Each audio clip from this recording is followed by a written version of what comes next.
Okay, so dito tayo kay Pipin. Okay, so after niya ma-break ang kanyang resistance sa 1-day time frame, I'm waiting to retest. At ito nga ay na-retest na around here. So para sa akin, kung magbabayong ka, magandang entry is dito. Around 7.017 to 0.01750.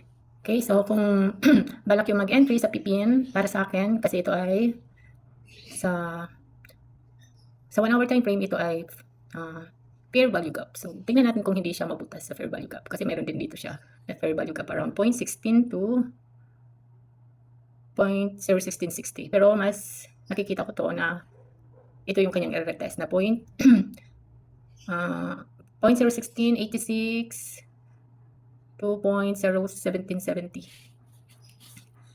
Kung then kung kayo ay mag-buy long, ang ating stop loss dito is, teka lang, nasa 1 hour. Pag mas maganda stop loss nito is around 0.01640. 0.01640. Then first take profit 0.01881. 0.01881. The next 0.020. Then kung magtuloy-tuloy siya, pwede niya itong mabot na 0.025.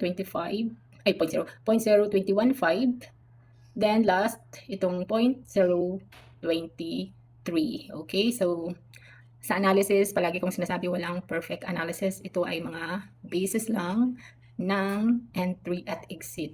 Kahit sino pa ang yung matatagal na nagtitrade, wala talagang exact analysis. So, trade at your own risk. So, manage your risk at saka iwasan gumamit ng high leverage. Okay? So, yan lang. Thank you.